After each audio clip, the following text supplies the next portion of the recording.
Hi all, very good morning. Welcome to T4TEQ weekly coding question number 22. So இன்னைக்கு என்ன question? So அதுக்கு சொல்கிறதுக்கு முன்னாடி எல்லாருக்கும் தெரியும்னு நினைக்கிறேன். டெக்கீஸ் எல்லாருக்குமே இன்னைக்கு ஹேக்கத்தான் நடந்துட்டு இருக்கு. ஸோ ஆல் தி பெஸ்ட் எழுதிட்டு இருக்கோம் உங்களுக்கு. அண்ட் சப்போஸ் எழுதாதவங்களுக்கு இருந்தது அப்படின்னா நீங்கள் ட்ரை பண்ணலாம். இதுக்கப்புறமும் நாங்கள் எப்படி அதை ட்ரை பண்ணுறதுன்னு சொல்லி தரோம். தேங்க்யூ. ஸோ இம்பார்ட்டன்ட் கொஸ்டின் அப்படின்னு போட்டிருக்கு. அப்போ என்னவா இருக்கும்? ஆக்சுவலாக செம்ம மொக்க கொஸ்டினுங்க. ஸோ அந்த கொஸ்டின் எப்படி சால்வ் பண்ண போகிறோம் அப்படின்றத பார்க்க போகிறோம். And the question is swap case and order. So it's a most tricky question அப்படின்னு சொல்லி போட்டிருக்கு.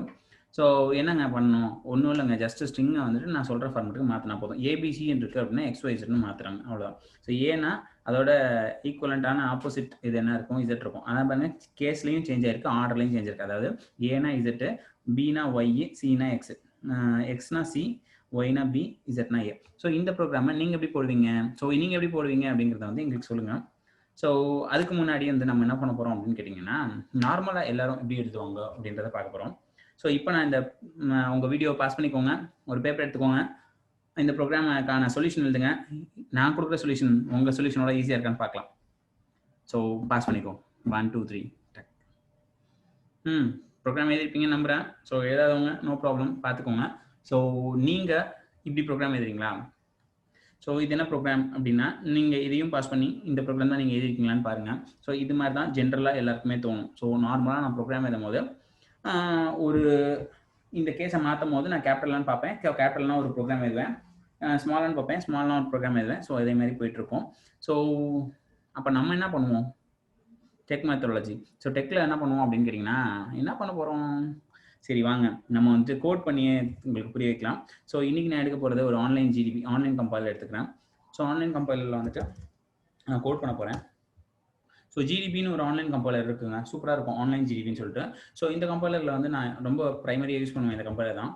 ஸோ இந்த கம்பைலர் கொஞ்சம் எஃபிஷியண்டான கம்பைலர் டூ. ஸோ நல்லாவும் இருக்கும், எஃபிஷியண்டாகவும் இருக்கும். ஃபைன். ஸோ எப்பவும் போல் கேரக்டர் வாங்கிக்கலாம். ஸோ கேரக்டர் அரே ஒன்று வாங்கிக்கிறோம். ஸோ கேரக்டர் ஏ ஆஃப் 100 அப்படின்னு சொல்லிட்டு நான் வாங்கிட்டேன், ஒரு 100 டிஜிட்ஸ் வாங்கின மாதிரி. ஸோ எனக்கு இன்டீஜரில் வந்துட்டு ஒரு ஐ வேல்யூ வேணும். சரி பாக்கா, ஓகே ஃபைன்.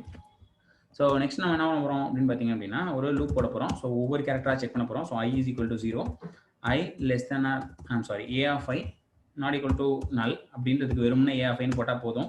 ஸோ உள்ள என்னோட கோட் என்ன கோட் பண்ண போகலாம்? ஸோ ஃபர்ஸ்ட் எடுத்தோன்னா நான் செக் பண்ணணும், இஃப் என்னோட ஏ ஆஃப் ஐ வந்துட்டு கிரேட்டராக இருக்கா, யாரோட கிரேட்டராக இருக்கா, என்னோட ஏவோட கிரேட்டராக இருக்கா, அண்டு ஏ ஆஃப் ஐ வந்துட்டு இசட்டை விட ஸ்மாலராக இருக்கா அப்படின்னு செக் பண்ணிடணும். ஸோ ஸ்மாலராக ஈக்குவல் டு அப்படின்றத செக் பண்ணிடணும். எதுக்காக சார் போடுறோம் அப்படின்னா, ஆஸ்கி வேல்யூ அப்படின்றத போடலாமே, 65 போடலாம், 91 போடலாம் அப்படின்னு சொல்லுவீங்க. ஸோ ஆஸ்கி வேல்யூவில் வந்துட்டு இசட்டோட வேல்யூ 90 91 அப்படின்ற கன்ஃபியூஷன் சில பேருக்கு வந்துட்டு இங்கே 65 தான் இருக்குது, அப்போ 90 தான், 91 வரும்னு நினைப்பாங்க. அப்படி கிடையாது, 90 தான். ஸோ அந்த கன்ஃபியூஷன்ஸ்லாம் இருக்கக்கூடாது அப்படின்னா ஸ்ட்ரைட்டாகவே நம்ம ஆல்ஃபபெட்ஸ் போட்டுடலாம்.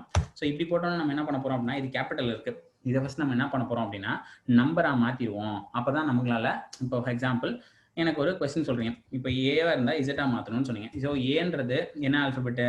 ஃபர்ஸ்ட் ஆல்ஃபபெட், அது 26 மாற்றணும். இசட்டாக இருந்தால் 26 மாற்றணும்.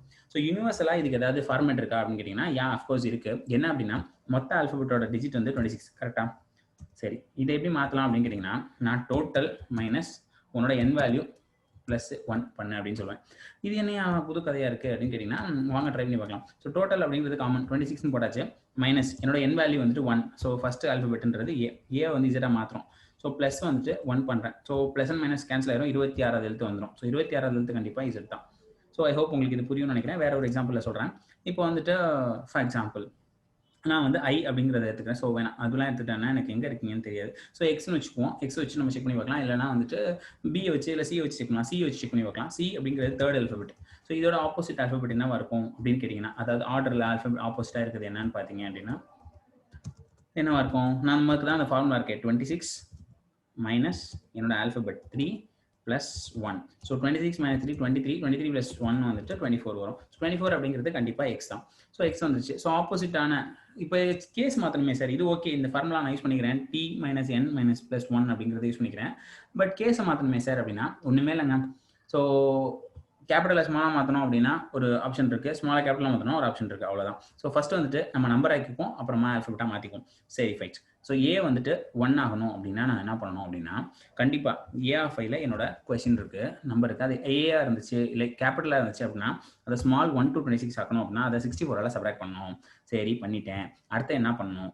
ஸோ அதோட நான் இப்போ என்ன பண்ண போகிறேன் அப்படின்னா இதுதான் என்னோட வேல்யூ, இந்த n வேல்யூ டி வேல்யூ கொடுக்கணும். டி வேல்யூன்றது நமக்கு எல்லாத்துக்குமே தெரியும், 26 அப்படின்னு தெரியும் நமக்கு. 26 மைனஸ் n ப்ளஸ் 1. ஸோ இப்போ எனக்கு என்ன ஆயிடுச்சு அப்படின்னா, ஒரு ஏவாக இருந்துச்சுன்னா இசட் வந்துருச்சு, இசட்டாக இருந்துச்சுன்னா ஏ வந்துச்சு, ஸோ அம்மா இருந்துச்சு.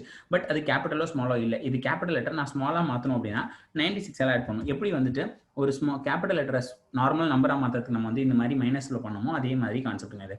ஸோ இங்கே நான் ஜஸ்ட் என்ன பண்ணுறேன் அப்படின்னு கேட்டிங்க அப்படின்னா, இந்த மாதிரி கான்செப்ட் யூஸ் பண்ணுறேன். ஸோ இது கரெக்டாக தப்பா, இது ஒர்க் ஆகாமல் ஒர்க் ஆகலையா அப்படின்னு எனக்கு தெரியாது. ஸோ நம்ம ட்ரை பண்ணி பார்ப்போம், ஒர்க் ஆகும்னு நம்புவோம். ஃபைன். சரி. ஸோ இதுக்கப்புறம் வந்துட்டு இதே மாதிரி ஸ்மால் லெட்டர் இருக்கும், அதே தான் கான்செப்ட். ஸோ என்ன கான்செப்ட், ஸ்மாலாக இருக்கான்னு செக் பண்ணணும். ஸோ ஸ்மாலாக இருக்கா செக் பண்ணுறதுக்கு நான் கேபிட்டல் ஸ்மால் யூஸ் பண்ணிக்கிறேன். ஸோ ஆல்ஃபபெட்ஸ் யூஸ் பண்ணிட்டேன். ஏன் சார் ரெண்டையும் செக் பண்ணுங்க, சும்மா போடலாமே அப்படின்னு கேட்டிங்கன்னா, ஸோ கேபிட்டல் இருந்தால் சில விஷயம் பண்ணேன், ஸ்மால் இருந்தால் சில விஷயம் பண்ணுன்னு சொல்லியிருக்கோம். ஸோ அதனால தான் நான் செக் பண்ணுறேன். ஸோ இங்கே என்ன பண்ணுறேன், ஃபஸ்ட்டு ஸ்மாலாக மாற்றணும். ஸோ 96 இங்கே போட்டுக்கிறேன். ஸோ இந்த இடத்துல வந்து 64னு போட்டுக்கிறேன். 64. ஃபைன். ஸோ வேறு என்ன பண்ணணும்? சரி, ஆன்சர் தான் பார்க்கலாம். ஸோ ஒவ்வொரு கேரக்டராக எடுத்துக்கிட்டேன், அந்த கேரக்டரை நான் சேஞ்ச் பண்ணிட்டேன், சேஞ்ச் பண்ணி பிரிண்ட் பண்ணிட்டேன். ஸோ பிரிண்ட் பண்ணால் எனக்கு ஆன்சர் வருதான்னு பார்க்கணும். ஸோ செக் பண்ணலாமா? எரர் இல்லாமல் வந்தாலே சந்தோஷம் தான். சி லாங்குவேஜ்ப்பா. Some problem. பிரிண்ட் எஃப் பைத்தானோட இன்ஃப்ளூயன்ஸ் போல. யா. ஸோ ஸ்கேனஃப் வாங்கவே இல்லையே, அப்படி நம்ம எடுக்கிறது அப்படின்னும் போது ஸ்கேனஃப் வாங்க போகிறோம். ஸோ ஸ்கேனஃபில் வந்துட்டு அன்லிமிட்டட் நம்பர்ஸ் வாங்கணும் அப்படின்னா நமக்கு நல்லாவே தெரியும். மாடலஸ் கொடுத்துருவோம், ஸ்கொயர் ப்ராக்கெட் கொடுத்துருவோம். இப்படி கொடுத்துட்டோம்னா நம்ம வந்து எவ்வளோ நம்பர்ஸ் வேணால் வாங்கிக்கலாம், அதாவது எவ்வளோ பெரிய ஸ்ட்ரிங் வேணால் வாங்கிக்கலாம், ஒரு பேராகிராஃப் கூட நம்ம இன்புட்டாக வாங்கிக்கலாம். இப்போ நான் வந்து என்ன பண்ணுறேன் அப்படின்னா abCxyZ அப்படின்னு கொடுக்குறேன். ஸோ இதுக்கு ஆப்போசிட் கரெக்டாக வந்துச்சா, ஏ வந்து ஸ்மாலில் இருக்குது, இசட் கேபிட்டல் இருக்குது, பி வந்து ஸ்மாலில் இருக்குது, ஒய் கேபிட்டல் இருக்குது, சி பார்த்தீங்க அப்படின்னா ஆப்போசிட் இருக்குது. அந்த மாதிரி எக்ஸ் போட்டோன்னே எக்ஸோட opposite C by B. So இது மட்டும் தான் ஒர்க் ஆகுமா, கரெக்டாக வேறு ஏதாவது இன்புட் கொடுத்து பாருங்க அப்படின்னு சொன்னீங்கன்னா நான் சும்மா இஸ்மாயில் அப்படின்னு கொடுத்து பார்க்குறேன். ஸோ எல்லாமே பார்த்தீங்கன்னா கேபிட்டல் வந்துருச்சு, ஏதோ கேவலமாக ஏதோ ஒரு வார்த்தை வந்துருக்கு, அது நம்மளோட ஜாப்பனீஸ் நேம்னு வச்சுப்போம். ஃபைன். ஸோ இது தான் ப்ரோக்ராமான்னு கேட்டால் இதுதான் நீங்கள் எழுதுகிற ப்ரோக்ராம். ஸோ இதை நம்ம எஃபிஷியன்ட் ஆக்க முடியுமா? 100% ஆக்க முடியும். ஸோ இதில் அப்சர்வ் பண்ண வேண்டிய விஷயம் என்ன, இது டெக்வேவா அப்படின்னு கேட்டால் கண்டிப்பாக கிடையாது. ஸோ டெக்வே அப்படின்னும் போது என்ன விஷயம் பண்ண போகிறோம் அப்படின்னு பார்த்தீங்க அப்படின்னா, ஸோ கோட் பண்ணியாச்சு. ஸோ டெக்வேல பார்த்தீங்க அப்படின்னா only one line for both upper case and lower case. Upper case lower case ரெண்டுக்குமே ஒரே லைன் போட்டால் போதும். அது எப்படி பண்ணலாம் அப்படின்னா, நம்ம இருக்க கொஸ்டினை சிம்பிளிஃபை பண்ண போகிறோம். சிம்பிளிஃபை பண்ணி ஒரு வேல்யூக்கு ஜென்ரேட் பண்ண போகிறோம். இந்த ஈக்குவேஷன் பார்க்கறதுக்கு முன்னாடி ப்ரோக்ராமில் போய் ஜென்ரேட் பண்ணிட்டு வருவோம். இப்போ இந்த ஒரு லைன் எடுத்துக்கிட்டேங்கண்ணா.